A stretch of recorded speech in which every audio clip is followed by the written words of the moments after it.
como triple.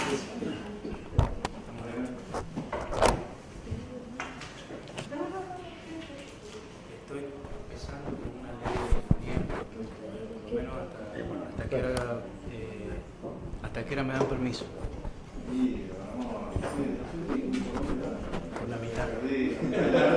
Tengo la tribuna que me está por arrojar. ¿Le cuento? No, ya tenía que entrar yo. He hablado con la tribuna, pero sí me ha preguntado todo. Voy exactamente por la mitad. Bueno. Por la mitad. Estamos en problemas, pero... La doctora le ve que no va a llegar. Bueno, adelante.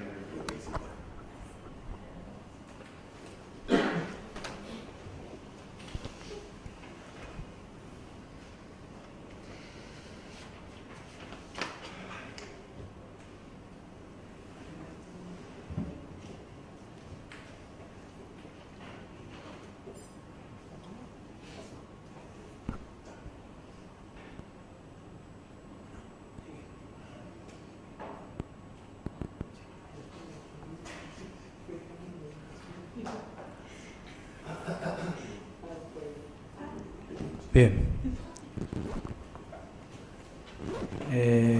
Respecto de la prueba citada también por parte del Ministerio Público en esta causa de María en relación a María Josefina Casada Nasif, dice el fiscal que lo relatado por la testigo contesté con el testimonio brindado ante el tribunal por el testigo Marcial Oligario Silva. El día 10 de julio del 2017, quien relató un episodio que presenció en el RIM 22, en ocasión de haber sido citado, efectuó un reconocimiento de personas. En este caso, de detenidos políticos, a raíz de un episodio producido unos meses antes, donde le secuestraron un vehículo, allí reconoció, dijo el testigo, a una mujer que estaba embarazada. Al respecto, Silva declaró concretamente: recuerdo que los veía desfilar, pero no exactamente la cantidad de personas. Imagínese, había una mujer, eso sí me acuerdo, de la mujer sí me acuerdo porque estaba embarazada. Ahora bien, en este punto, cabe preguntarse, en razón de lo que había dicho anteriormente Nasif en su declaración, ¿cómo es que pudo este testigo Silva detectar que la mujer que estaba embarazada,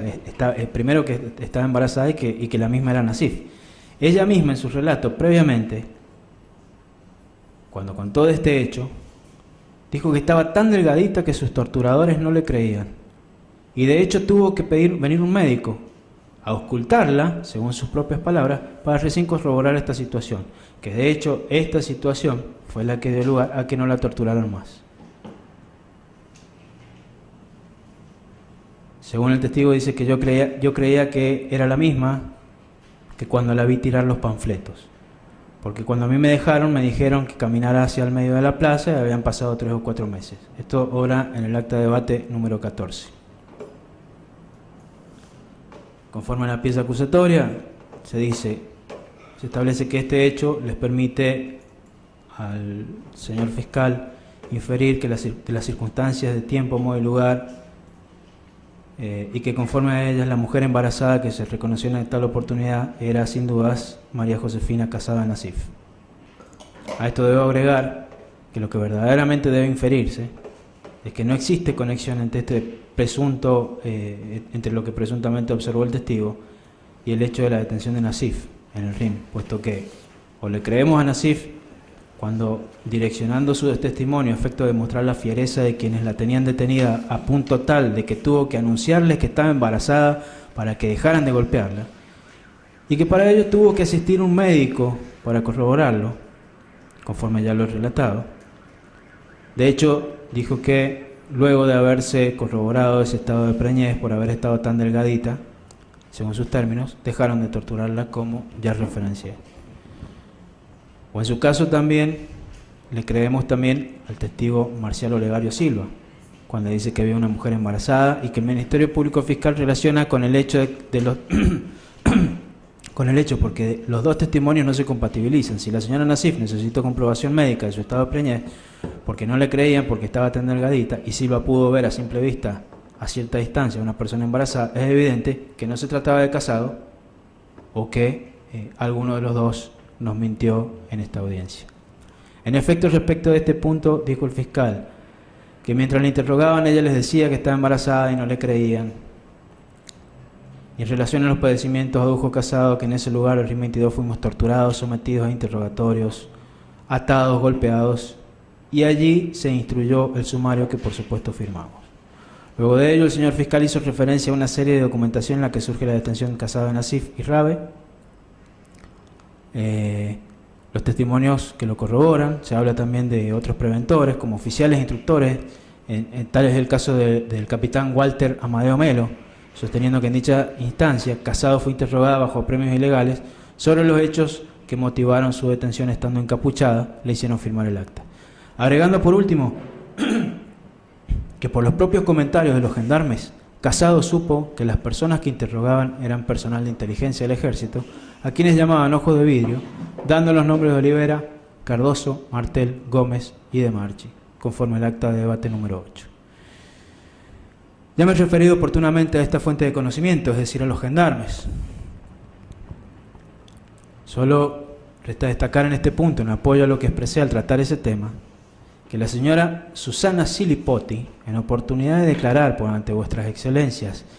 en este debate, a la pregunta concreta de esta defensa respecto de si alguno de esos gendarmes a los que había hecho mención les habría proporcionado los nombres de estas personas a las que ella refirió como los torturadores, la señora Silipotti fue tajante al decir que no, de ninguna manera. Incluso relató que había uno de ellos que se hacía el bueno,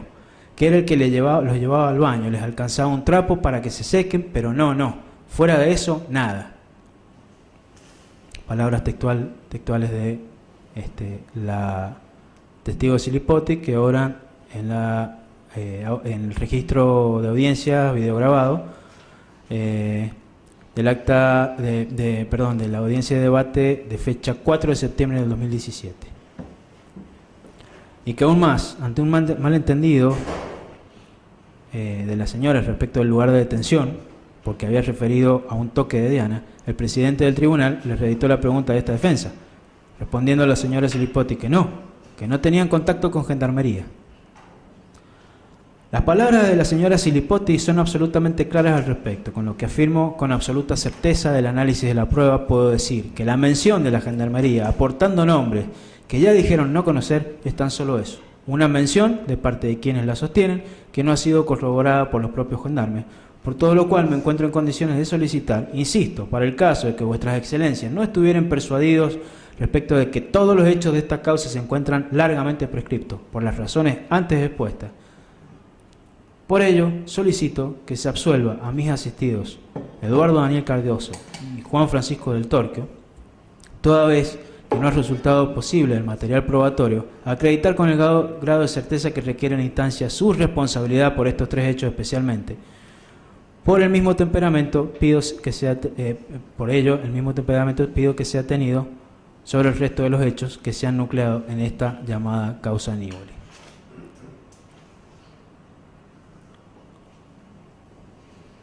Paso a tratar ahora,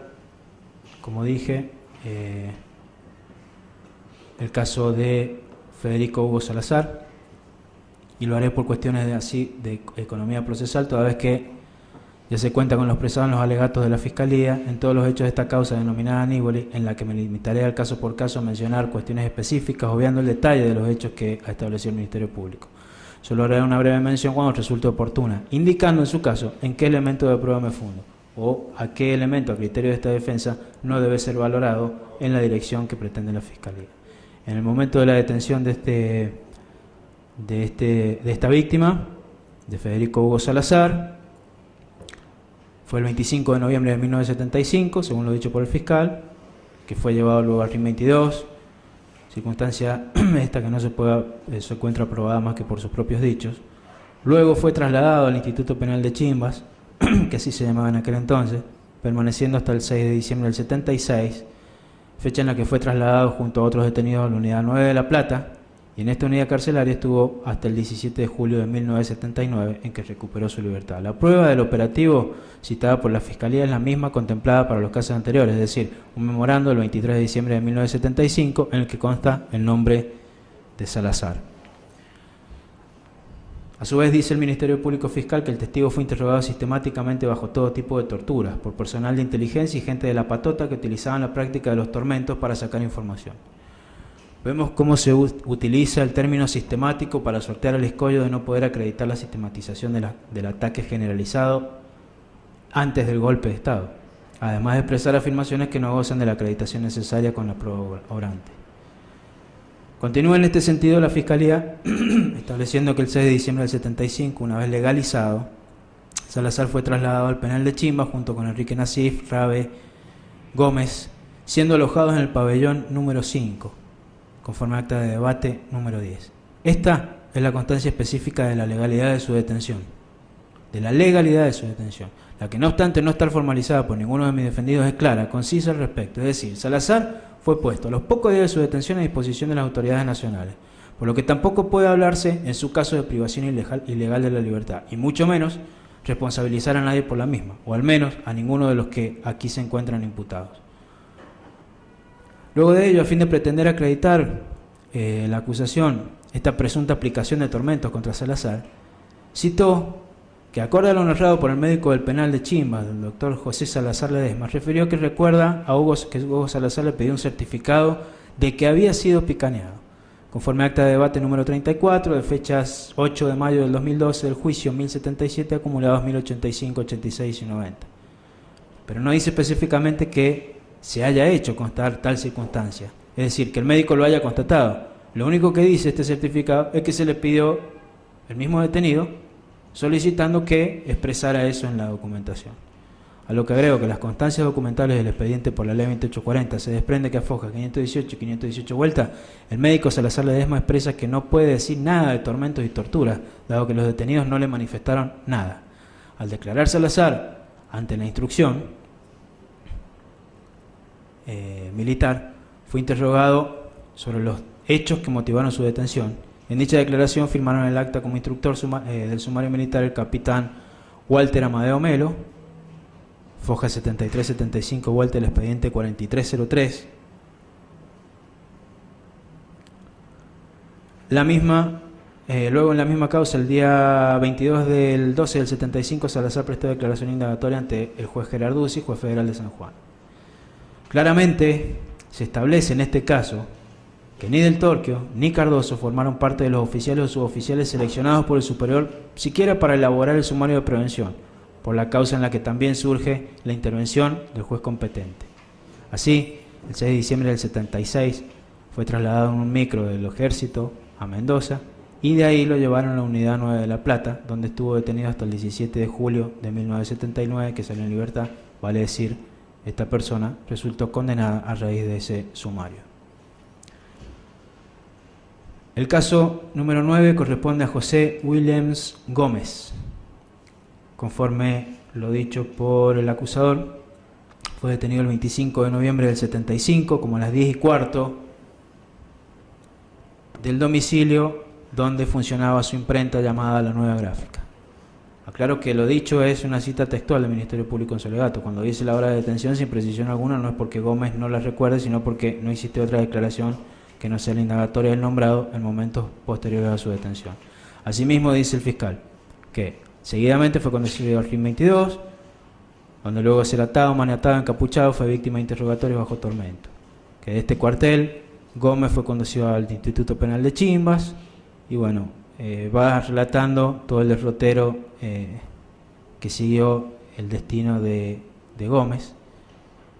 hasta terminar con otros detenidos trasladado a la unidad 9 de La Plata, donde permaneció hasta el 8 de junio de 1977, fecha en que recuperó su libertad. Insisto nuevamente, no hay prueba porque no hemos podido escuchar a Gómez en audiencia.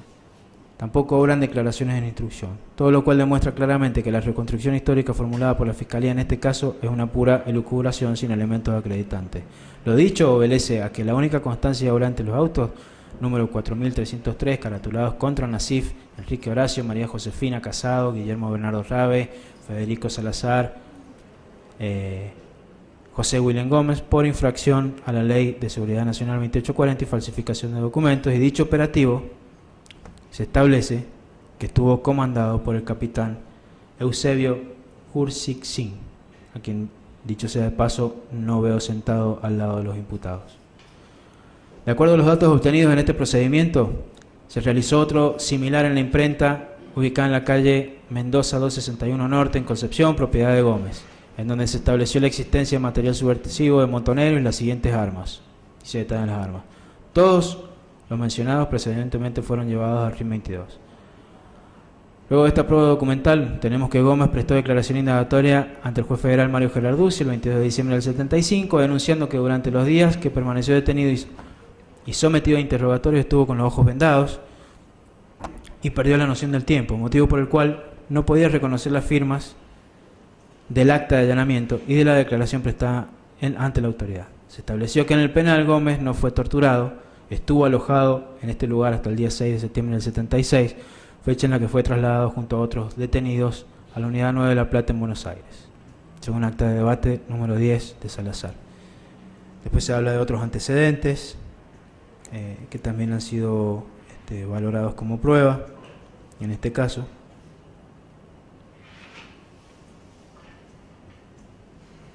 Luego también se dice que fue puesto a disposición del Poder Ejecutivo Nacional según decreto 3668 de fecha 2 de diciembre de 1975. De todo esto, luego de citar la prueba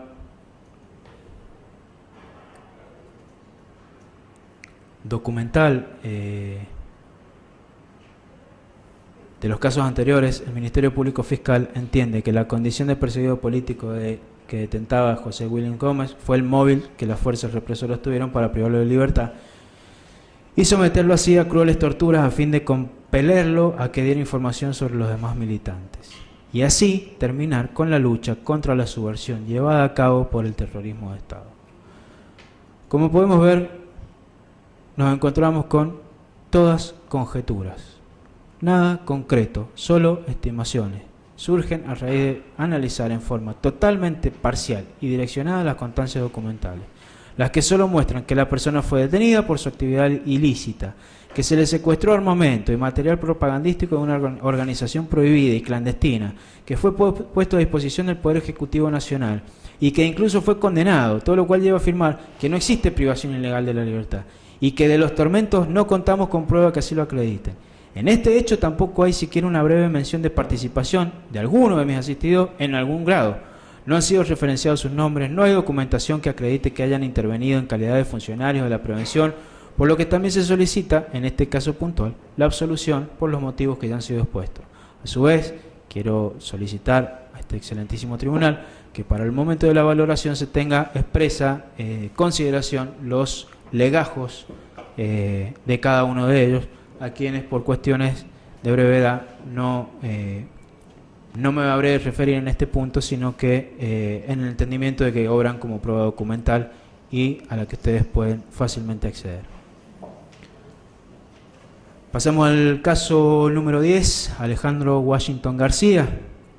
quien fue detenido el día 12 de enero de 1976 en el domicilio de sus padres, cito en calle Juan Echegaray, 227 de la localidad de Háchal, en virtud de un operativo conjunto llevado a cabo por personal de Gendarmería Nacional y Policía de San Juan, en el marco de un decreto nacional 2772 del 75, por considerarlo vinculado a actividades subversivas, quedando a disposición del Poder Ejecutivo Nacional e instruyéndose la causa 4353, caratulada contra García Washington Alejandro por presunta infracción a la Ley 2084. De allí fue trasladado al destacamento de Háchal de Gendarmería Nacional, siendo trasladado al día siguiente hacia el RIM 22, donde permaneció hasta fecha 26 de enero del 76. La Fiscalía menciona que el testigo ha referido a haber sufrido tormentos, además que el operativo fue dirigido por el comandante Oscar Regino Oviedo, quienes irrumpieron en forma muy violenta la morada, con gran despliegue de personal de las fuerzas, quienes se encontraban armados, pudiendo advertir también personas vestidas de civil.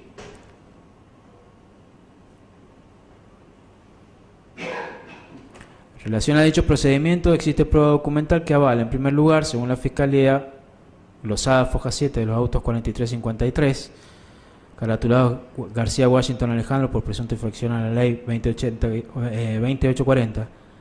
el acta de allanamiento y detención de García, tal como se expresó precedentemente. Luego se refiere a que los autos principales obra una contestación de oficio del comandante Jensen de Gendarmería Nacional, en el que se informa al juez federal que García fue detenido el 12 de enero del 76 en el domicilio de sus padres, dice acá, por personal del Escuadrón 25 de Hachal, y se encuentra a disposición del Poder Ejecutivo Nacional. Al día siguiente, o sea, acá vemos de esta prueba documental una actuación de similares características a las, por ejemplo, ordenadas por Membiel,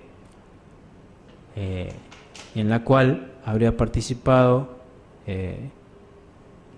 el operativo dirigido por el comandante Oscar Regino Oviedo, también de esa fuerza, y sin embargo, si bien sabemos que Jensen ha fallecido, no se sabe nada de, al menos esta defensa, no tiene conocimiento de que el comandante Oscar Regino Oviedo haya sido siquiera molestado con una citación del juzgado federal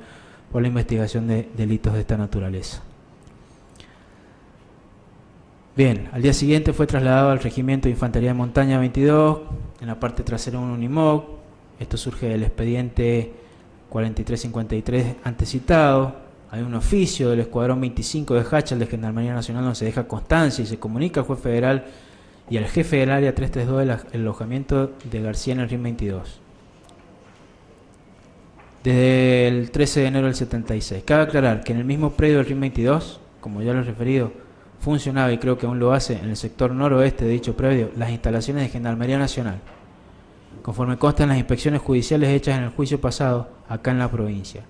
Con lo que no hay certeza alguna que cuando muchos testigos dicen haber permanecido en el RIM detenidos, el lugar sea específicamente lo ocupado por el ejército, justamente porque el lugar que ocupa la Gendarmería Nacional es cercano a donde algunos testigos refieren o creen haber estado, cerca de un mular o de unos tanques de agua.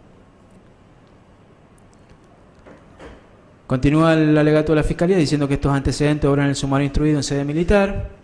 con informes provenientes de la Policía de San Juan, y que esto da clara cuenta de la comunidad informativa, insisto, esa comunidad informativa integrada por todas las fuerzas, de las cuales, sin embargo, siempre han resultado acusados los integrantes de otras fuerzas, excepto la Gendarmería, en lo que se llamaba la lucha contra la subversión. Por este motivo,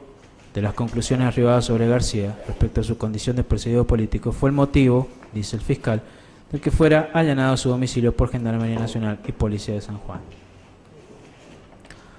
A su vez, se habla de que en esta dependencia militar fue duramente golpeado, recibiendo toda clase de torturas, que se lo insultaba, se lo picaneaba, que le pegaban piñas y cachetadas, que estaba desnudo, atado de pies y manos en la espalda, que le decían zurdo de mierda, hijo de puta, te vamos a hacer cagar la familia.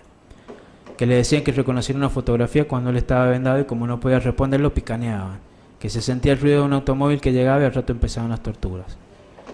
Que lo torturaron durante varios días. No sabe realmente cuánto tiempo estuvo allí, si fueron 8, 10 o 12 días.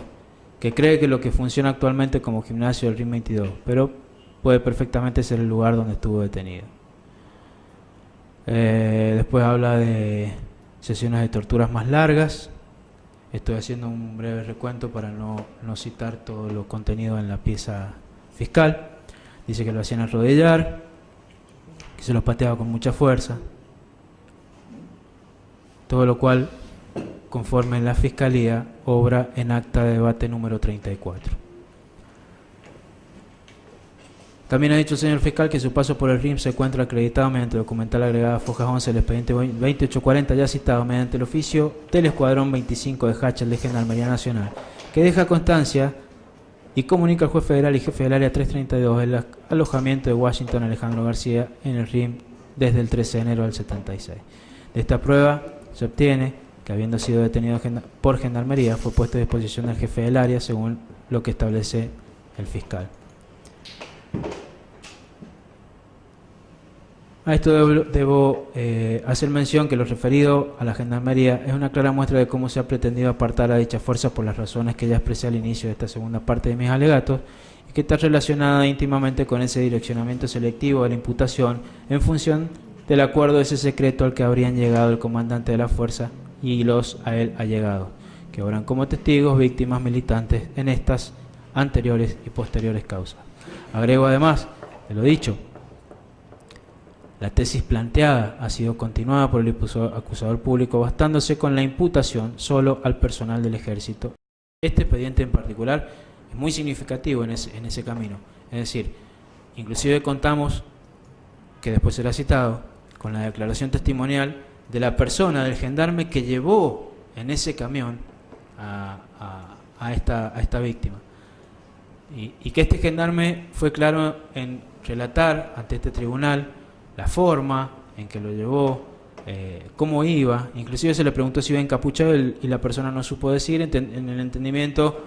que él ya estaba subido porque la autoridad, la superioridad el día anterior al traslado le había solicitado que alistara el camión, que era un Unimog de gendarmería, según el reconocimiento de este testigo, y que el traslado se produjo desde el escuadrón 26 de Hachal al escuadrón 10, que las personas que lo recibieron fueron gendarmes, y que quedó, que luego de este operativo él se retiró, pero que las personas a quienes se puso a disposición el señor García fue personal de gendarmería del escuadrón 10 de la provincia de San Juan, que justamente, como decía antes, tiene su centro de operaciones, o lo tuvo en aquel entonces al menos, en el ámbito espacial, territorial, en el que se encuentra ubicado el Regimiento de Infantería de Montaña 22.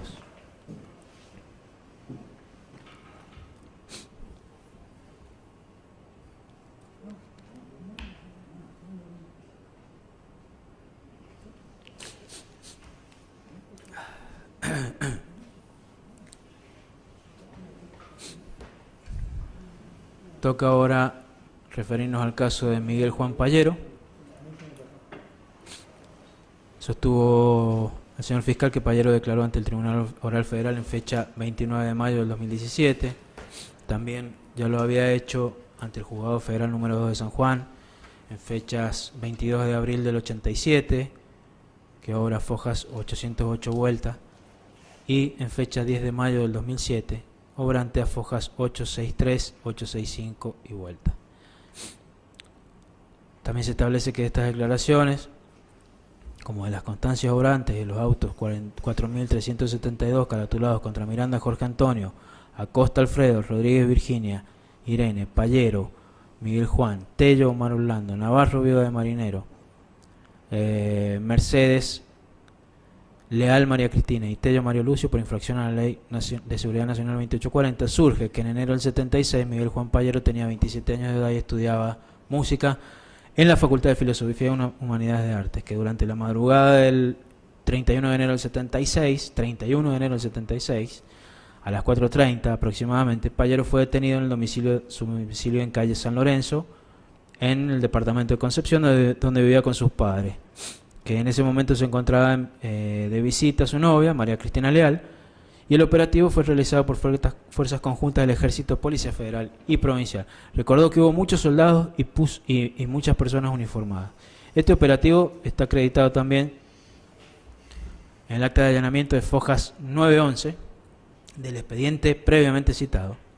por infracción a la Ley 2840, en donde se advierte que uno de los firmantes del acta es el subteniente Juan Francisco del Torquio.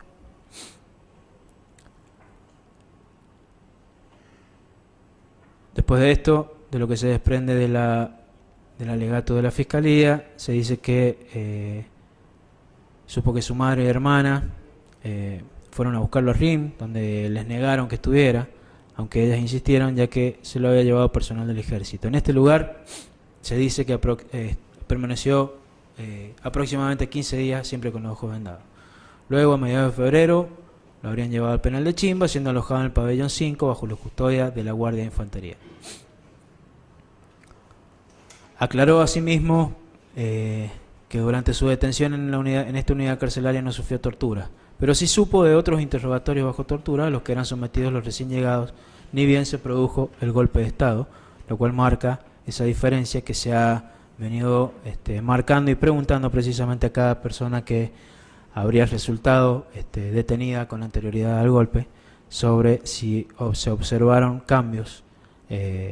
importantes y radicales a partir de esa fecha que ha sido referenciada. En función de ello, Pallero señaló que comenzaron a ser custodiados por personal de Gendarmería Nacional a partir de esa fecha.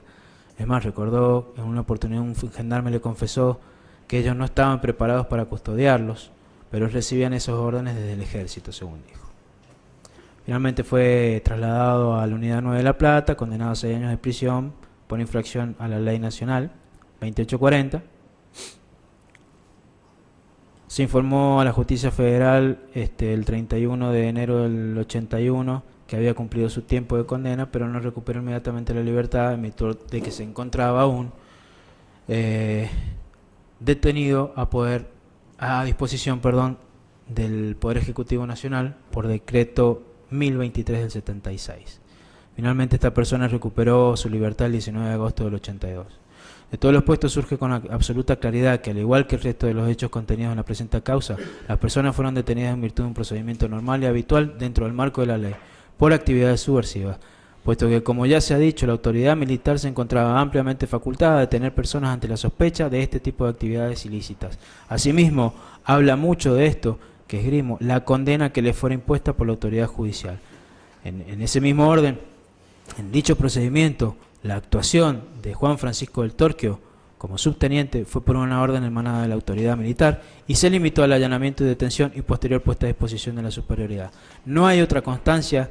de su participación en este caso y tampoco hay constancia de la participación de Cardoso en esta causa, por lo que también, como lo vengo sosteniendo,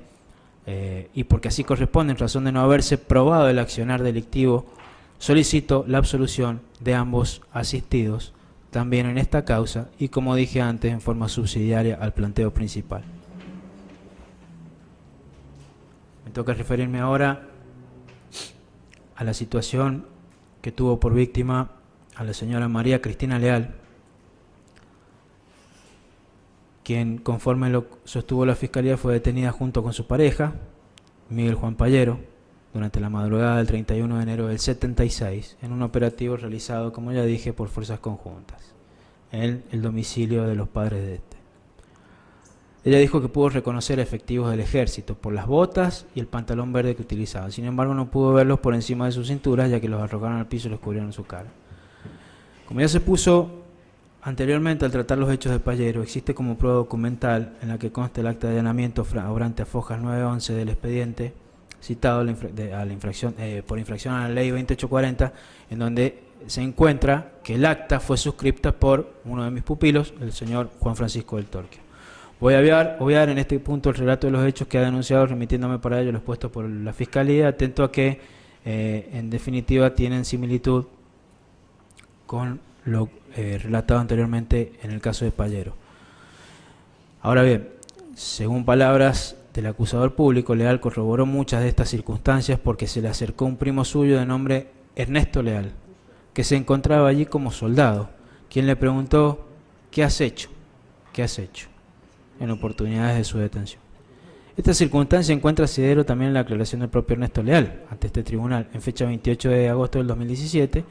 en la que dijo que vio ocasionalmente en un baño, mientras ella se encontraba con los ojos vendados, en la época en que el nombrado se desempeñaba en la compañía Comando RIM 22, bajo las órdenes de Jorge Horacio Páez. Este encuentro se produjo en un galpón, que aparentemente estaba ubicado al fondo del regimiento, donde luego funcionó un gimnasio. Esta circunstancia acredita con certeza absoluta que esta dependencia del ejército funcionó como centro clandestino de detención. Eso es lo que establece el fiscal, pero aún con anterioridad al golpe de Estado del 24 de marzo del 76. Ahora bien, lo que omite el señor fiscal es que de las declaraciones de Ernesto Leal durante la instrucción y en el juicio anterior también se desprende que esta persona dijo que Leal estaba sola y que nunca vio otros detenidos en el RIM, circunstancia que evidentemente ha sido, como dije, obviada. Y esto refuerza a su vez la teoría de que en determinados momentos los detenidos eran trasladados a las dependencias del RIN a efecto de proceder a su identificación, lo que se corrobora también con varias declaraciones donde los testigos han referido que en este lugar se le tomaban fotografías. De las declaraciones en instrucción por parte de Leal, las fojas 19, 11 y 12 proporciona nombres, entre los cuales no menciona ni a Del Torquio ni a Cardoso. Por lo que esto también prueba que mis asistidos no formaban parte de ninguna patota, como se ha querido sostener, ni grupo de tareas, ni de inteligencia, ni como se ha pretendido infundadamente que la actuación, respecto de la actuación de los mismos. Como luce en el acta de allanamiento de la presente causa, estaba enmarcada en lo característico de un procedimiento de estilo, por orden de un superior, y luego la puesta a disposición de los detenidos. De tal manera cesaban esta actuación en particular en este caso del Torquio, y el destino de los detenidos ya corría por cuenta pura y exclusivamente, en este caso del jefe del área o en su caso del juez federal. Recordemos que Leal había indicado que en oportunidad de llevarse a cabo el operativo en su domicilio dijo haber reconocido que era el ejército argentino porque lo vio desde la cintura para abajo, lo que a su vez corrobora con el acta antes mencionada. Ahora, es necesario poner en manifiesto que la señora Leal fue sometida a un reconocimiento fotográfico del legajo de fotos y que del mismo, a la única persona que pudo reconocer fue precisamente a su primo, Ernesto Leal. Esto obra a fojas 1103 de los autos de mención. Además dijo Leal que sufrió un intento de violación, en una escalera, en el penal de Chimbas, cuando la llevaban a interrogar. Iba con los ojos vendados, pero según su percepción se trataba de otro de los imputados en esta causa, que no son precisamente mis dos asistidos, ya que cuando entraban en contacto con estas personas aprendieron a identificarlos por su olor y contextura. Además dijo que en el tiempo de su detención escuchó los nombres de personas que se encuentran imputadas en esta causa, entre las cuales no nombró a mis asistidos, que se trataba de las personas, dijo, a quienes en el penal llamaban ojos de vidrio, indicados como los autores de los hechos descriptos. Además, ante el tribunal, manifestó que en muchas oportunidades vio a Martel, a Páez, agregando que ellos siempre andaban juntos. Todo lo cual se puede aseverar que mis asistidos nada tienen que ver con estas personas, a las que los testigos han denominado ojos de vidrio, torturadores, grupo de tareas o patota, puesto que no existen elementos de prueba que tengan la contundencia necesaria para sostener lo contrario. En este punto necesito, señor presidente, marcar una cuestión puntual. De lo que se lleva dicho y de lo probado surge claramente que ni Del Torquio ni Cardoso han formado parte de una patota, grupo de tareas o denominación que ocurrentemente se ha adoptado y aportado en la investigación de estas causas. Como se podrá evidenciar, ambos han sido oficiales del ejército argentino y la prueba documental no hace más que corroborar que no actuaban en la clandestinidad, que cumplían órdenes de un superior. Siempre a todos los operativos fueron enviados y lo hicieron dentro del marco reglamentario, legal y vigente a la época de los hechos, además de hacerlo, a diferencia de como han referido algunos testigos, uniformados. Tampoco existe prueba que valorada otorgue la certeza necesaria para determinar que formaban parte del grupo de inteligencia. Su legajo así lo demuestra.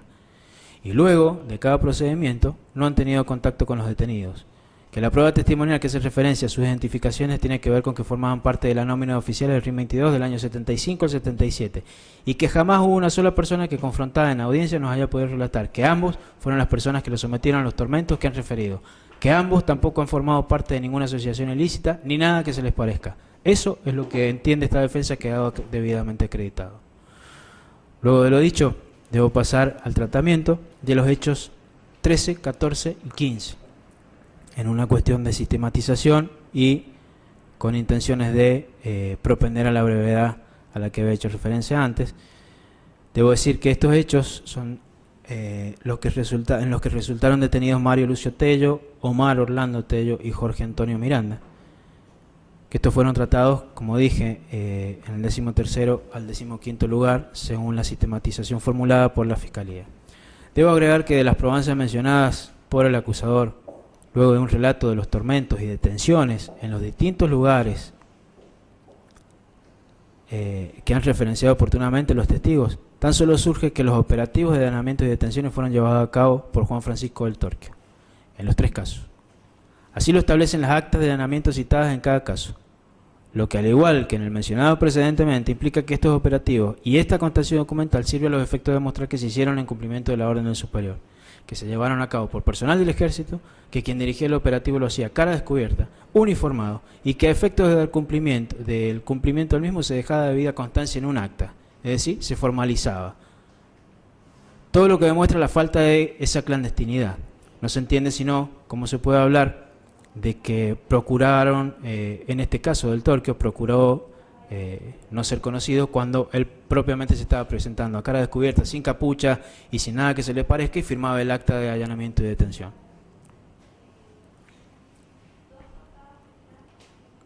Como sabemos, y como ya ha expresado esta defensa, todos estos expedientes luego implican una actuación enmarcada en la normativa vigente según el procedimiento de estilo, en el que luego de la clausura del sumario militar, este era elevado a la justicia federal, tal y como lo autorizaba la ley. Asimismo, respecto del conocimiento de nombres, en el caso de Tello, refieren que conocieron por comentarios de otros detenidos,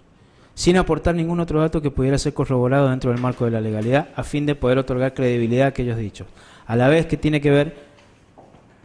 con el proceso de construcción de verdad al que ya me he referido. Y puntualmente es preciso destacar que en sus declaraciones del año 1987 existe una carencia absoluta de conocimiento de identidades de quienes podrían integrar esa patota de torturadores. Asimismo, en estos casos puntuales no hay una sola mención de participación alguna por parte de Cardoso. Inclusive, durante la tramitación de uno de los sumarios observamos los nombres de Barie y Zuliani, a quien, como ya ha resultado casi una costumbre, no se los ha molestado, no se los ha citado y no se encuentran por ende sentados al lado del resto de los imputados. Como tampoco los he visto en aquella oportunidad, desde que se iniciaron estas causas, en el presidio, en oportunidad de visitar a mis asistidos. Respecto de los casos 16 y 17, correspondientes a los señores Virginia Irene Rodríguez y Oscar Alfredo Acosta, previo a todo, quiero señalar que al declarar la señora Rodríguez en el marco del juicio por delitos de lesa humanidad anterior en la causa 1077, en la audiencia, al ser interrogada por las generales de la ley, respondió como sigue, cito textual, que de los imputados conoce al teniente Olivera y al sargento Martel. No obstante, ese conocimiento no le impide decir la verdad. Si bien ante esta mención no fue interrogada de dónde provenía ese conocimiento, ni pretende esta defensa con ello dar por cierto sus dichos, ni tampoco negarlo. No obstante, se va delimitando el campo de actuación que se les ha achacado a mis asistidos, que como se verá, nada tiene que ver con los padecimientos relatados durante las extensas declaraciones, tanto de Rodríguez en instrucción y en juicio, puesto que precisamente no resultan responsables de los mismos, habiéndose limitado en el caso del Torquio a firmar un acta de allanamiento. En el caso de Rodríguez, el Ministerio Público hizo referencia a que el padre de la nombrada se habría negado a reconocer lo asentado en el acta de allanamiento. Por otra parte, también hizo mención de que fue elaborada aproximadamente 15 días después de que se llevara a cabo el procedimiento. Y si a esto lo cotejamos con la constancia que obra en el acta número 34 del juicio anterior agregada a la prueba de esta causa, donde la señora Rodríguez dijo que luego allanaron su casa personal de la Policía Federal y del Ejército en el año 1976, que fueron encañonados y tirados al piso, que se presentó un teniente Olivera, que le dijo a su padre que los llevaban a su esposo y a ella por averiguación de antecedentes por una denuncia anónima relacionada con actividades subversivas. Todo lo cual me permite concluir que pudo haberse elaborado ese acta en un momento posterior. Y recordemos acá lo que se probó en el caso de Arancio, en atención a que las actuaciones prevencionales, normalmente elaboradas en el RIM, se ocurrían en la oficina de justicia y luego se estampaba la firma en un momento distinto, posterior a fin de otorgar la formalidad instrumentada reglamentariamente. Con lo que surge diáfanamente que el señor del Torquio no formó parte siquiera del operativo de detención de los nombrados, puesto que tampoco ha sido descripto en aquel lugar por parte de ellos. Y que si así hubiera sido, Rodríguez habría hecho esa referencia. A su vez, en ninguno de estos casos es mencionado tampoco Cardoso, ni por testigos, ni por los esposos Acosta Rodríguez, que tampoco la prueba documental dice otra cosa. No son mencionados tampoco en las declaraciones de Rodríguez, quienes al establecer nombres de militares, no habla de respecto de mis asistidos. Agregando que la fuente de conocimiento de estos nombres, en este caso, provenía de los presos comunes, como ya he hecho referencia, a lo que ya, como dije, me había referido, y por su parte Acosta, donde al dar nombres no cita a Cardoso. En este punto, señor presidente, excelentísimo tribunal, antes de pasar al análisis de los hechos de la causa que sigue, me toca hacer una pausa a fin de reflexionar sobre una cuestión que, a decir verdad, ha incidido en mi mente y mi conciencia desde el momento mismo en que me propuse el estudio de la completitud de la prueba reunida a los fines de alegar. Y ello viene en razón de que las expresiones del señor fiscal durante sus alegatos, en la que ciertamente afirmó que para los casos de este proceso no se necesita probar responsabilidad de la materialidad de los hechos, puesto que la imputación se hace en carácter de actuales mediatos, por cuanto existiría un relevo de esa necesaria comprobación. Ante esto, honorables magistrados, me pregunto, ¿qué hicimos durante este más de año y medio que han durado estas audiencias?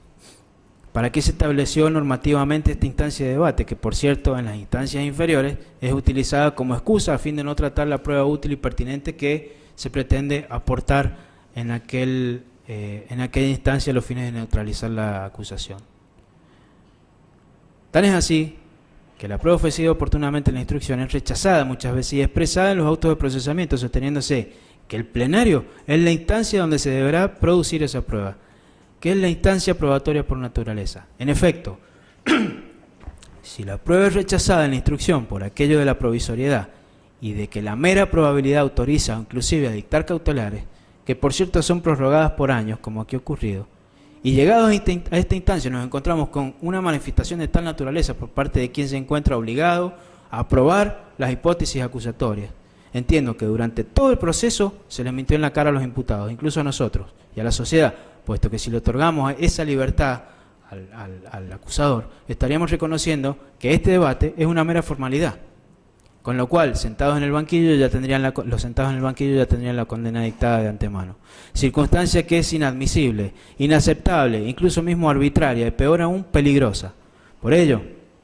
a pesar de que no debo demostrar la inocencia de mis asistidos, porque la misma aún se encuentra incólume, solicito, no obstante, a vuestras excelencias que al momento de evaluar este tipo de manifestaciones de parte del acusador público sean valoradas y desechadas en el mejor de los casos, y se entienda que así se entienda justamente esta apreciación, conforme se dijo, no fue porque se debiera demostrar la responsabilidad, sino porque no puede probarla. Es decir, la única impresión, como decía, que me ha quedado es que se ha acudido a ese artilugio precisamente porque en estos casos, como los que se ha venido tratando hasta ahora, no existe prueba alguna que le permita acreditar, en el grado de certeza que requiere la instancia, la responsabilidad penal, en muchos casos los mismos hechos que dice habrían ocurrido. Una vez más, vuelvo a hacer la mención, no se discute acá la ocurrencia de los hechos, no se discute acá por parte de esta defensa los padecimientos que las víctimas han sufrido, se los reconoce, esta defensa con absoluto respeto reconoce los padecimientos que puedan haber sufrido y en el marco en el que fueron llevados. Lo que se desconoce es precisamente otra cosa. En esta causa en particular, que los hechos formarían parte del delito, mejor dicho, conceptualizarían como delitos del derecho penal común y por ende serían alcanzados por las reglas de la prescripción. En tanto, en las causas que siguen, que serán tratadas posteriormente, lo que se desconoce es la forma en que se ha imputado, la forma en que se ha decidido seguir esa imputación, acusar y pedir pena para los mismos. Corresponde ahora hablar del caso número 18, Susana Hilda Silipoti.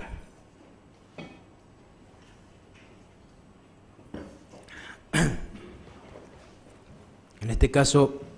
no voy a hacer mención sobre la plataforma fáctica, dado que ya ha sido descripta por el Ministerio Público. También lo ha mencionado la defensa pública oficial en la oportunidad de alegar. Por lo tanto, me remitiría a lo dicho por ambos ministerios. Como también así lo haré con algunos de los casos de esta causa, y solo referencia a que respecto a la plataforma probatoria, en esta causa particular, no surge en modo alguno,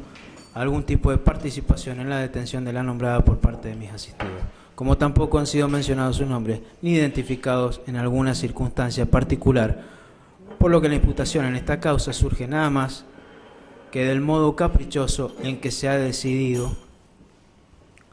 mantener la acusación, por la sola razón de integrar tanto Cardoso como Del Torquio la nómina de oficiales al momento de ocurrencia de los hechos. A lo que debo agregar que en el periodo de su detención, el señor Cardoso se encontraba, en este caso puntual, en uso de su licencia anual en la ciudad de Buenos Aires, desde el día 6 al 26 de enero de 1976, conforme consta en su legajo, y que en la relación a los tormentos, conforme lo dijo la Fiscalía, la señora Silipotti procedió a un reconocimiento fotográfico, del cual surge claramente que mis asistidos no fueron reconocidos. Del mismo modo, y a pesar de que se trate de una imputación en carácter de autor o coautor mediato, esta defensa entiende que no puede dejarse de lado poner de manifiesto, por parte de la acusación, qué prueba es la que ha producido esa certeza en la conciencia de aquel a los efectos de pedir pena para mis asistidos, concluyendo que la misma es inexistente. Por lo cual, como vengo haciendo, y a pesar de que al culminar el alegato lo haré en concreto, solicito hoy, ya en este momento, la absolución de mis pupilos por la presente causa y por las razones que han sido debidamente expuestas. Respecto del caso número 19,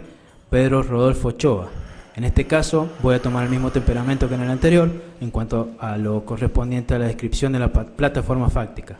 solo mencionando que en el operativo de detención por parte de la policía, fue por parte de la policía,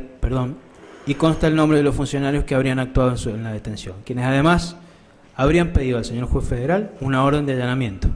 procediendo a efectivizarlo el día inmediato siguiente, con lo que surge la evidencia de un operativo dentro del marco de la legalidad, pero no por el pedido de allanamiento mismo, sino porque la policía no se encontraba facultada, como sí lo estaba el ejército, a proceder sin orden, conforme lo establecían los reglamentos militares en vigencia a la época de los hechos. En ese mismo orden pido la absolución por los mismos fundamentos que vengo exponiendo para mis dos asistidos en la presente causa.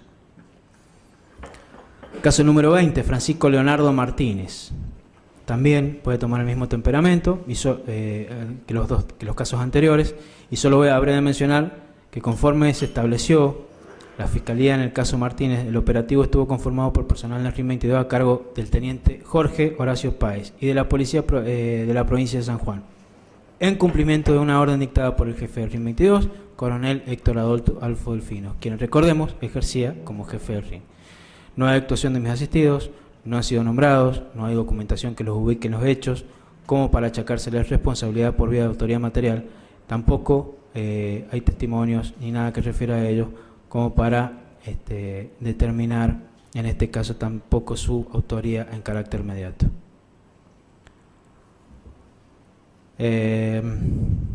También ocurre lo mismo en el caso número 21, el señor Luis Alberto Urquiza, por lo tanto, también tomo el mismo temperamento en razón de las consideraciones expresadas en el caso inmediato anterior, y solicito la absolución de Cardoso y del Torquio por estos hechos.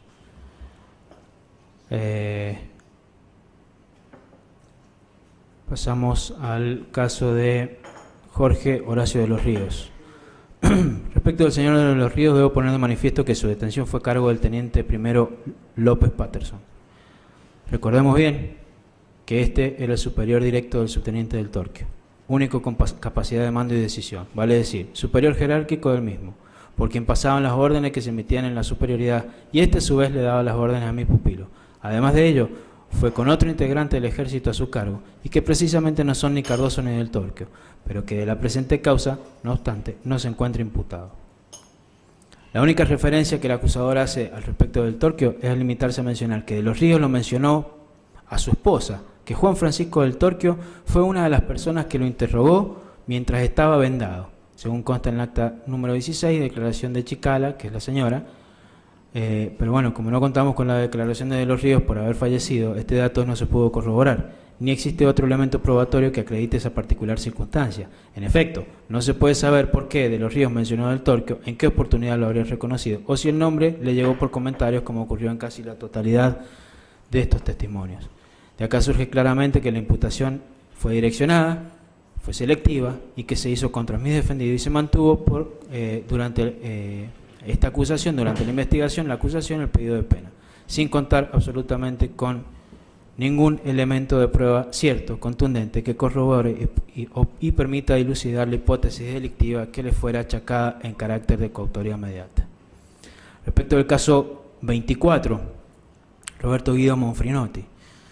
también no existen a criterio de esta defensa elementos probatorios que se indiquen que tanto su detención como los tormentos que la Fiscalía dice habría padecido puedan ser imputados a mis asistidos. No son nombrados, no participaron, como dije, en su detención, no hay reconocimiento fotográfico, no son mencionados tampoco por testigos, ni siquiera el Ministerio Público Fiscal se ha referido a ellos al tratar en este caso, por lo que pido se los absuelva en los mismos términos en que lo vengo haciendo. Casos 25 y 26. Carlos Adolfo Astudillo y José Luis Marambio. En ninguno de estos dos casos, luego de valorar la plataforma fáctica que refirió la Fiscalía, se ha comprobado que exista constancia probatoria alguna mediante la cual se pueda sindicar la actuación en sus detenciones de mis defendidos o en los tormentos que se dice sufrieron. No han sido identificados por testigos. Las constancias documentales dan cuenta de que en los operativos no participaron, ni siquiera se ha referido el señor fiscal a Del Torque o a Cardoso, salvo en la parte final, en el tratamiento de ambos casos, donde se sostuvo que acusará a los mismos por estos hechos, todo lo cual me lleva una vez más a solicitar la absolución de los mismos por estos hechos. Caso 27, Víctor Florencio Correa. El señor Correa fue detenido en un operativo a cargo del subteniente Eduardo Traverso. En tanto, obra en el expediente 4304. El acta de detención de Correa, en la misma luce, inserta la firma del capitán Melo, quien figura como instructor de la causa.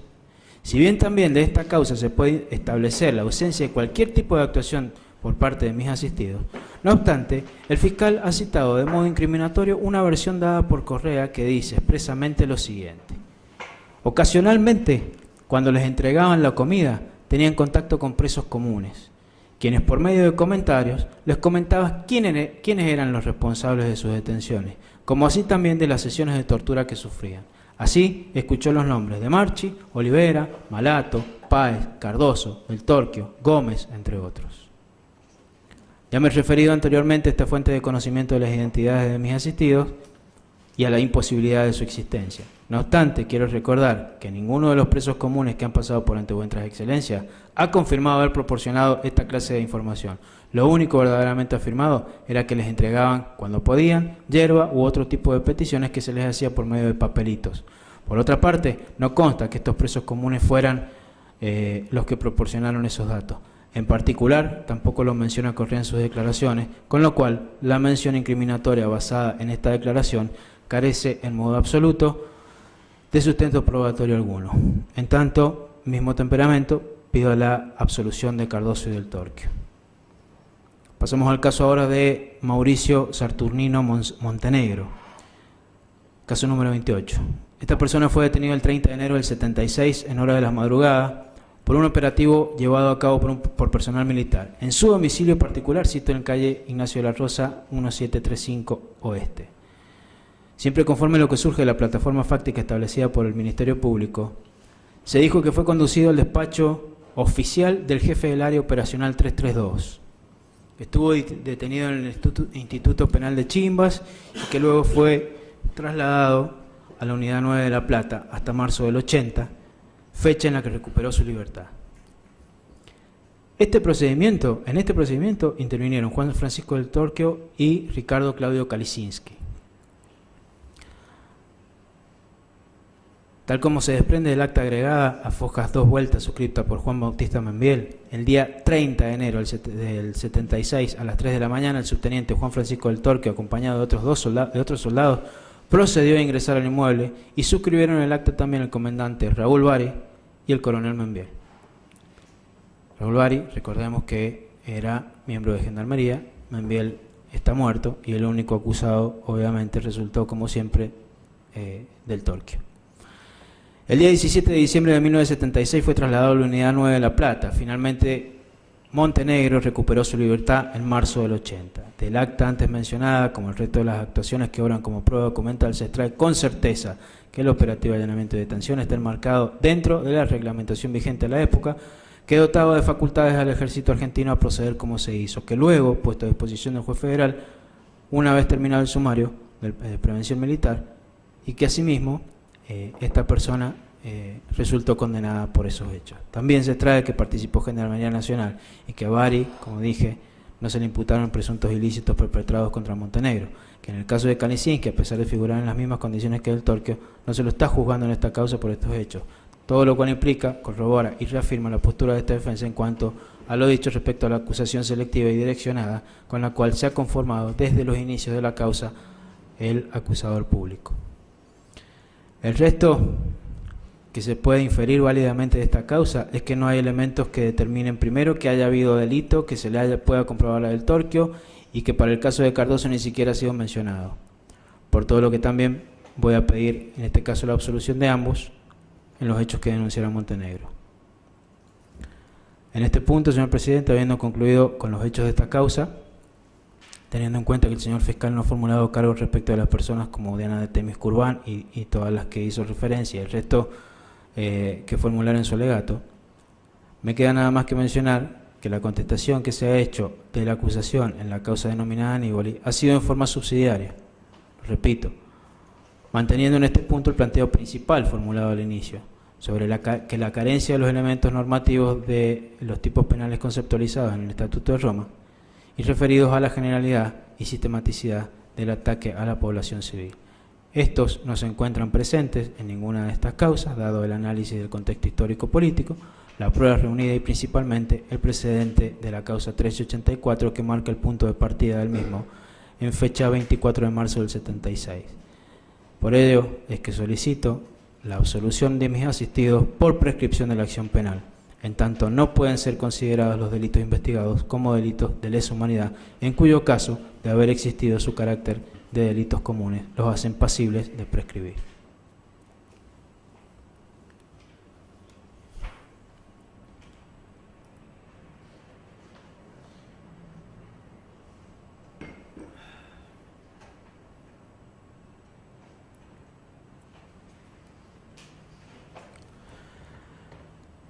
Voy a proceder en este momento al tratamiento de los hechos que están contenidos en la conocida causa Bustos. En esta causa Bustos, el Ministerio Público Fiscal ha acusado, en la mayoría de los casos, a solo uno de mis asistidos, al señor Eduardo Daniel Cardoso, y tomaré en consecuencia el mismo camino seguido en la causa Nívoli, en el entendimiento de que la plataforma fáctica ha sido ya descripta tanto por el Ministerio Público Fiscal como por el resto de las defensas, por lo que habré de referirme a lo largo del alegato a ciertas cuestiones específicas de las que sin lugar a dudas surge que la acusación no ha logrado demostrar, más allá de toda duda razonable, que Cardoso,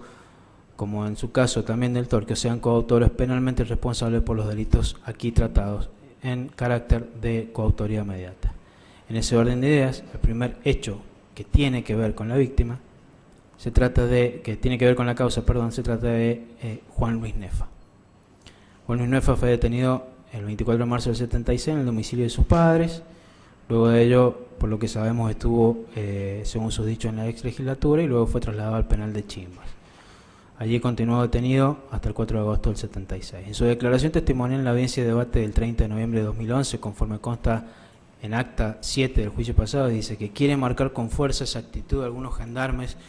que no compartían o estaban al margen de las torturas, que entre ellos quiere mencionar al subalférez Hoyos y Rodríguez, al sargento Garay y el cabo Calvi, que ellos los protegían, que los llevaban al baño y les daban comida traída por sus padres, que a Calvi y a Garay los ha ido a visitar a Calingasta para agradecerles. Que en algunas oportunidades cuando estuvo detenido los sacaban del patio y los hacían decir sus nombres, que estaban Gómez, de Marchi, Cardoso, que a ellos los vio porque sabe que estaban Vic y Malato, que ellos los vio y que sabe que estaban Vic y Malato, que de Olivera también se hablaba mucho, que sentían las mismas voces en los interrogatorios y en los pasillos del penal, que algunos nombres de los militares se los dieron los gendarmes para diferenciarse. Vemos como aquí se confunde en cierto modo las fuentes de conocimiento, si bien esta constante práctica de acudir a los miembros de Gendarmería, que a su vez este fue el caso puntual que traté en el momento de referirme a esa fuente de conocimiento. No obstante, como vemos acá, también está esta práctica sistemática de aportar la mayoría de los nombres, sin contextualizar en qué momento los vio, salvo que dice que cuando los sacaban al patio los hacían decir sus nombres, y que en ese momento estaban Gómez, de Marchi y Cardoso, que también sabe que estaban Vic Malato. Esta situación particular después es, como ya se verá, desconocida acá en audiencia por el testigo. Por ello, las fuentes de conocimiento respecto a los nombres de las personas que ha mencionado, según sus propias palabras, serían las circunstancias en las que manifestó haber salido al patio y haber visto, entre otros, a Cardoso, y las manifestaciones hechas por los gendarmes. Sobre esta última, los gendarmes ya me he referido. No obstante, debo destacar que cuando lo sacaban al patio y lo formaban, dice que podía ver alguna de las personas, que fue lo que sostuvo también en el juicio pasado, pero no obstante, en audiencia que se celebró ante este tribunal el 14 de mayo del corriente año, interrogado por esta defensa respecto a esa particular situación, respondió el testigo que no pudo ver que eran miembros del ejército porque estaba vendado, que a la única persona que conoció e identificó en el momento de la detención fue a De Marchi, a nadie más. Dicho por el testigo, contrario a todo lo que dijo en la audiencia del juicio pasado, y que una vez más demuestra cómo los testigos nos mienten, tirando en la mesa un abanico de nombres que vienen surgiendo a raíz de ese ya citado proceso de construcción de la verdad, en el que sin duda alguna Nefa participó activamente. Esto, cotejado con el resto del material probatorio, es de por sí indicativo de cómo la sola mención de un nombre determinado, años de encierro injusto de una persona, por la sola y sencilla razón de sobrevalorarse lo expuesto únicamente por ser testigos víctimas y otorgarles en consecuencia a esos testimonios el carácter de verdad absoluta. Adviértase que en tanto en su declaración del año 2007 como la del 2009 prestada en instrucción, el señor Nefa en ningún momento hizo referencia a haber conocido o visto a mi asistido Cardoso, que incluso en la última de estas testimoniales, la del año 2009, se le exhibió un álbum fotográfico con personal del ejército, a fin de que reconociera a las personas que supuestamente pudo ver durante su detención en el penal. Reconocimiento fotográfico que, es reconocer, fue realizado dentro de todo conforme lo establecido por el artículo 271 subsiguiente y concordante del Código Procesal Penal, a diferencia de lo ocurrido en otras oportunidades en las que se ha llevado a cabo sin el más mínimo cumplimiento de formalidades establecidas en respeto de las garantías mínimas por ese cuerpo normativo, en una grosera y manifiesta violación de estas garantías, a los que me referiré en su momento al tratar sobre algunas de las declaraciones testimoniales de esta causa, como puede ser, por ejemplo, la causa Sebinelli. Pero siguiendo el hilo conductor de lo que venía exponiendo, decía que en dicha oportunidad, el 29 de junio de 2009, al practicarse la medida probatoria acordada por el artículo 271, el señor Nefa, habiendo dado una descripción física de las personas a las que eventualmente podría reconocer, entre las cuales nombró Oliveri, De Marchi, Cardoso, Malato, esa descripción física que hizo particularmente de Cardoso no se condice en nada con la realidad, habiendo descrito en suma a otra persona, y que luego de haberse llevado a cabo la medida judicial, no reconoció a ninguno de los nombrados. A raíz de esto dijo que debido al tiempo transcurrido y de haber recibido tratamiento médico psiquiátrico en el cual se inducía el bloqueo mental de esos recuerdos, no ha podido reconocer claramente entre las fotografías expuestas a ninguna de las personas mencionadas en su declaración. Pero lo que sagazmente el representante del Ministerio Público Fiscal ha obviado al valorar la prueba es que al momento de llevarse a cabo dicha medida probatoria, previamente se le solicitó al testigo una descripción de las personas que eventualmente luego podría llegar a reconocer en el legajo en cuestión, cumpliendo así, como dije, con lo preestablecido en el Código Procesal Penal de la Nación, en cuanto al requisito de la procedencia de este tipo de pruebas. Entonces, en esa oportunidad, Nefa describió físicamente a 4 personas, que como ya lo expresé, luego de haber procedido a la descripción física, finalmente la medida probatoria dio resultados negativos. Esto fue lo que motivó una especie de justificación en esos términos por parte de Nefa en cuanto al tratamiento médico psiquiátrico al que se habría sometido y del cual no tenemos constancia, y que le impidió, junto con el transcurso del tiempo, reconocer a alguien a quien imputar. Aparentemente, este tratamiento psiquiátrico al que hizo referencia, donde habló de bloqueo, implicaría también un bloqueo selectivo, porque Parece que no le dio resultados ese bloqueo respecto a la infinidad de detalles con los que el testigo ha rodeado su relato, tanto en el juicio anterior, cuya acta de debate respectiva ha sido incorporada, como en el presente debate. Por ello resulta ocioso y no es el campo objeto de investigación el tema relacionado a la particularidad de la memoria. Entiendo que no somos profesionales en este tópico y tampoco existen estudios acabados que puedan dar certeza en cuanto a lo que se afirma en la bibliografía. Lo que sí nos resulta ocioso, por ser una cuestión de lógica media y de sentido común, es que habiendo aportado nombres de quienes presuntamente habrían atentado con su integridad física, habiendo aportado minuciosamente cuestiones referentes a cómo y dónde recibió tal o cual golpe de puño, o respecto de diálogos que habría percibido estando detenido, encapuchado, no pueda hoy reconocer a estas personas en aquella oportunidad a que dijo haber observado él en persona. Por ejemplo, cuando habló de haberlos visto en el penal en el recuento de presos, en el que según sus expresiones los imputados se habrían identificado. Y para ello sí se acuda a la excusa del tratamiento psicológico. Por eso lo de selectivo, vale aclarar, se le bloqueó mediante tratamiento la porción relacionada al reconocimiento de las personas a las que aviesamente acusó como generadores de sus males. Finalmente, el acta mencionada da cuenta de que entre las fotografías exhibidas reconoce una persona que la recuerda como la que ha visto en algún momento durante su periodo de detención o posteriormente durante las visitas de compañeros al penal. Luego de esto, extraída de dicha fotografía, se le informó el nombre de la persona que acaba de señalar,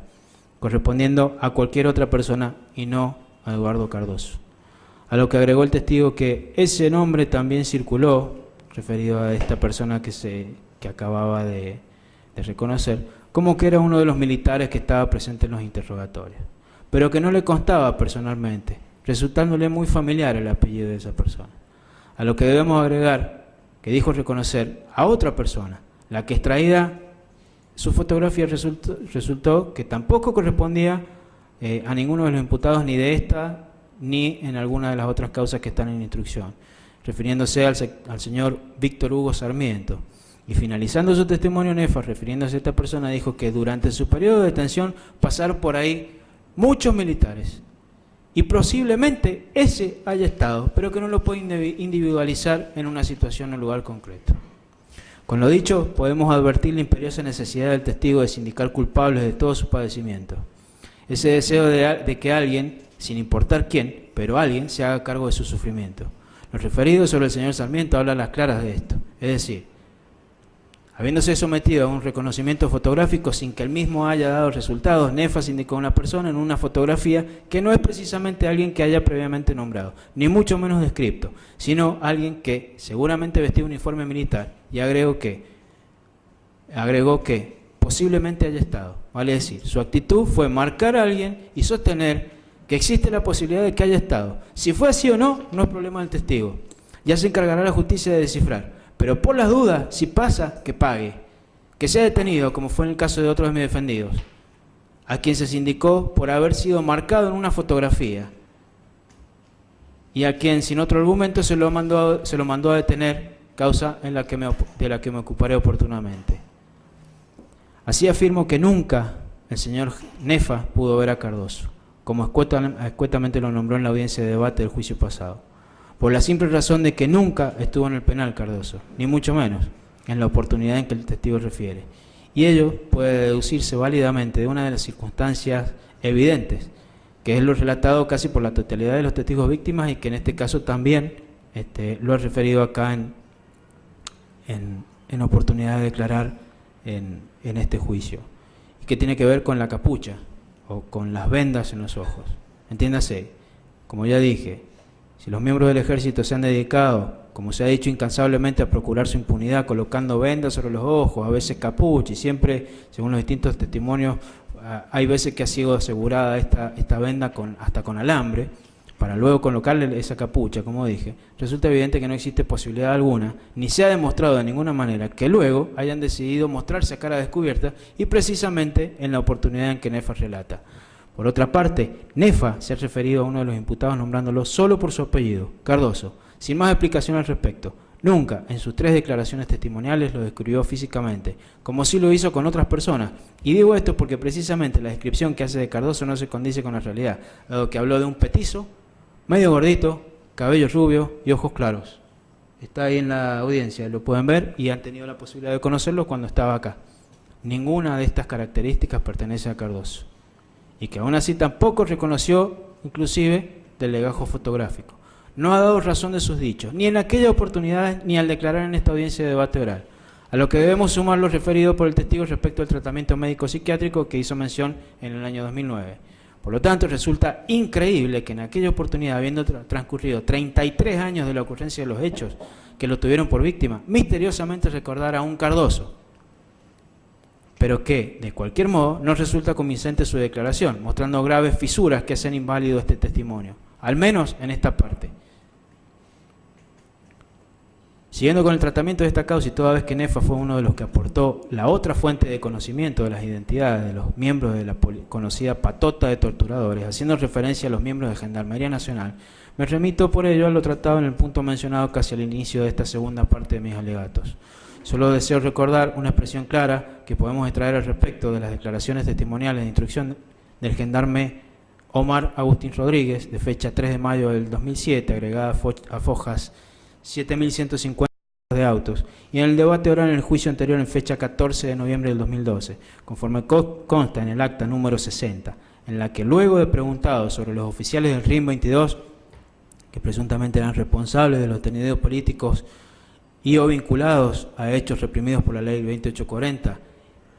y qué trato le proporcionaban, a lo que ya me he referido, recordemos que dijo, no recuerda haber visto militares de uniforme, y si los hubo, pudieron haber estado de civil, conforme lo dicho en instrucción. Ahora, respecto de su declaración en debate, referida anteriormente, dijo respecto de estos detenidos del pabellón en el que custodiaba, que iban con las manos hacia atrás, que la guardia de la gendarmería era la que estaba encargada de poner las esposas, la capucha, que eso tiene que ver con que no sean identificados, que la capucha y las esposas se colocaban en la puerta del pabellón. Evidentemente, señor presidente, puedo afirmar con absoluta certeza que Cardoso jamás tuvo algo que ver con los hechos denunciados. Y advierte este excelentísimo tribunal que Nefa mintió en su relato, al menos incluso, aclaro, en este punto. No me refiero ni cuestiono la veracidad en cuanto a los tormentos que pudo haber padecido. Lo que sí niego, como ya vengo diciendo, enfáticamente, porque se desprende de sus declaraciones y de que es la participación de Cardoso en los hechos que lo tienen por damnificado, porque de ello no existe absolutamente ninguna prueba, porque este testimonio no puede válidamente ser sustentado de una incriminación, pero por sobre todas las cosas, porque el Ministerio Público Fiscal no ha aprobado la imputación. En efecto, solo se ha limitado a relatar la plataforma fáctica haciendo remisiones abusivas al juicio anterior y luego de ello solo ha decidido acusar y pedir pena. Que si bien en la etapa de instrucción, dado el carácter provisorio de la misma, como ya conocemos, pudieron haber servido este tipo de testimonios para la imputación de ilícitos a mis asistidos, fundados en la probabilidad que el juzgador necesita dichos fines. En esta instancia, no se ha logrado conmover el estado de inocencia del que resulta titular Eduardo Daniel Cardoso, porque de lo probado no existe manera alguna que se pueda adquirir la certeza positiva que este tribunal precisa a los fines de una condena. Por cuanto, no obstante, recalco nuevamente, no se discute la existencia de tormentos sufridos por el testigo ni su detención, sino la participación en los mismos de mi asistido, ergo su responsabilidad penal, por lo que solicito se lo absuelva de la presente causa. Por lo expuesto, y en virtud de las declaraciones del señor Nefa también, y dado que las mismas han sido prestadas en cada oportunidad bajo juramento de ley, solicito al tribunal se extraiga la compulsa del acta de debate número 7 del día 30 de noviembre del año 2011, en el caso de corresponder y de no haber sido alcanzado por los embates de la prescripción, a los fines de que sea remitida a la justicia para la investigación respecto de la presunta comisión del delito de falso testimonio agravado en perjuicio de quienes resultaron imputados a raíz de su testimonio en estos autos, el señor Eduardo Daniel Cardoso.